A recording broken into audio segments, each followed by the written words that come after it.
Bismillahirrahmanirrahim. Assalamualaikum warahmatullahi wabarakatuh. Alhamdulillahirrahmanirrahim. Kita bersyukur pada Allah Subhanahu wa Ta'ala pada pagi hari ini, Senin, tanggal 15 Februari 2021. Semoga Allah Subhanahu wa Ta'ala senantiasa memberikan kita kesehatan, keselamatan, dan terhindar dari wabah. Baik anak-anakku, pada pagi hari ini bagaimana kabarnya nih? Sekarang agak mendung lagi ya, mudah-mudahan tidak mengurangi semangat kita untuk belajar ya. Kita kembali pada pembelajaran kita, sekarang masuk pembelajaran yang ke-6, yaitu halaman 48. Ini tokohnya Siti sedang menutup keran. Nah, jadi setelah melaksanakan tugas ternyata ada beberapa hal yang harus kita perhatikan. Pertama, tidak menghambur-hamburkan air. Contohnya ketika mandi seperlunya saja. Kemudian ketika melihat keran terbuka, kalau tidak terpakai ditutup. Begitu juga ketika melihat lampu yang masih menyala namun sudah tidak diperlukan juga dimatikan ya. Termasuk kipas angin, ketika kipas angin sudah tidak diperlukan maka perlu kita mematikannya ya. Di sini ada beberapa hal. Satu, mendapatkan makanan dan minuman sebagai sumber energi. Dua, menggunakan lampu saat belajar. Tiga, menyalakan kipas saat kepanasan. 4. Menyalakan televisi untuk hiburan ya. Kita boleh menuntut hak setelah melaksanakan kewajiban. Jadi kewajiban harus didahulukan daripada hak. Hak dan kewajiban harus dilaksanakan secara seimbang ya. Itu lihat halaman ke-49 itu ada kewajiban dan hak. Mematikan keran air jika tidak dipakai, tidak membuang-buang makanan, mematikan lampu siang hari, tidak menghamburkan air di kamar mandi, dan menghabiskan minum yang sudah diambil. Silakan haknya disebutkan ya. Kemudian setelah itu kita menuliskan, ayo menulis di halaman yang ke-50 yang tadi. Kita lanjut di menulis. Ini kalian silakan lengkapi tabel ini. Itu tabelnya menulis tentang energi ya, terutama ya, matahari, angin, air, dan atau makanan. Semakin lengkap informasi, semakin baik untuk dikerjakan. Sekarang langsung ke berlatih. Setiap kegiatan bukan waktu dari satu kegiatan ke kegiatan lain. Itu silakan diisi yang sebelah kanan atau lamanya itu ya. Mulai kegiatan pukul 7.00, selesai kegiatan pukul 10.00. Maka lamanya itu berapa jam ya. Silakan ditulis itu sampai yang bawah juga sama. Alat yang digunakan di rumah itu mesin air. Waktu dimulai digunakan pukul 4.00, waktu selesai digunakan pukul 5.30. Maka itu berapa jam dan berapa menitnya ya. Halaman 51, kita sekarang 52 dicentrang. Semua kita sekarang aku bisa centrang semuanya. Sekarang masuk ke subtema yang kedua.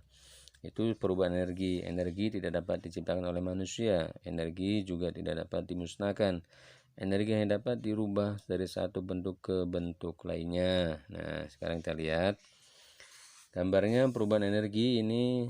Lani sedang membantu ibu di dapur sedang memasak. Lani memperhatikan kompor yang menyala. Kemudian dia bertanya, kenapa kompor yang menyala? Nah, ibu menjawab, ini terjadi namanya perubahan kimia. Dari perubahan energi kimia menjadi energi panas ya, karena kompor sumbu menggunakan minyak tanah, sementara gas tetap menggunakan gas, dirubah menjadi dari energi kimia menjadi energi gas. Nah, sekarang makanan juga sama. Makanan yang kita makan itu dicerna di dalam tubuh kita, itu juga sama. Ini contohnya Beni memperoleh energi. Makanan diolah menjadi energi, dan energi untuk bergerak seperti kita senantiasa bergerak ke sana kemari, yaitu bagian daripada hasil olahan yang didapat oleh tubuh kita. Setelah itu kita menjawab pertanyaan mengapa kompor ibu dapat menyala. Silakan baca di halaman 54, insya Allah bisa menjawab. Kemudian kita ke 56 sama juga, tuliskan perubahan energi apa yang terjadi saat kompor menyala. Tuliskan pula nomor 3, 4, dan 5. Setelah itu berdiskusi. Nah, ini contoh lagi harus dilengkapi juga ya. Jadi makin sini makin banyak tugas, makin banyak yang perlu diisi kelihatannya nih. Ini peristiwa perubahan energi di rumah, peristiwa perubahan energi di sekolah. Contohnya perubahan energi listrik menjadi energi gerak pada kipas angin, perubahan energi listrik menjadi cahaya pada lampu ruang kelas. Nah, 1, 2, 3, 4 silakan dilengkapi. Yang di rumah apa saja, yang di sekolah apa saja ya.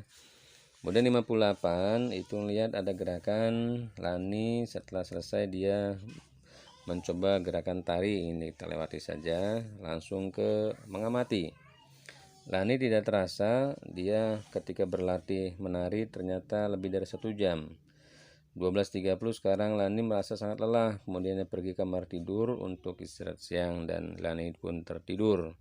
Tepat pukul 6 Lani terbangun, jam dinding terbunyi karena pakai alarm ya. Kemudian Lani mandi dan selesai mandi mengerjakan pekerjaan rumah. Dari mulai itu pekerjaan rumah sampai selesai pukul 17.30. Sekarang jawablah pertanyaan-pertanyaan berikut sesuai cerita di atas. Pukul berapa Lani selesai latihan menari di rumahnya? Tunjukkan dengan jarum jam. Itu yang ada kan di selesai berlatih itu 12.30. Nah, itu tolong dibikin jarumnya ya. Yang 12.30 itu seperti apa jarum panjang dan di mana posisi jarum pendeknya. Kemudian nomor 2, berapa lama Lani tidur siang? Nah, itu kan kelihatan dari 12.30 menjadi 16, jadi berapa jam ya.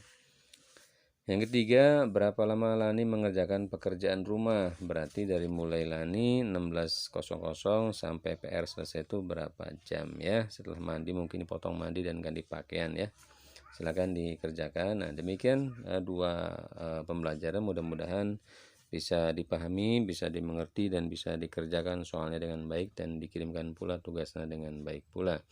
Karena itulah bentuk kewajiban kalian untuk mencari ilmu. Salah satu upaya adalah dengan online seperti ini ya. Walaupun memang kurang maksimal ya, tapi ala kulli hal ini adalah salah satu takdir Allah Subhanahu wa taala kepada kita semua pada saat ini ya. Demikian mudah-mudahan kita tetap istiqomah, tetap berbakti pada kedua orang tua kita, karena bagaimanapun juga birrul walidain adalah salah satu upaya amal soleh kita agar Allah mudah-mudahan membukakan pintu surga bagi kita semua ya. Ustaz akhiri, semangat tetap jangan kendor. Ustaz akhiri, billahi taufiq wal hidayah. Assalamualaikum warahmatullahi wabarakatuh.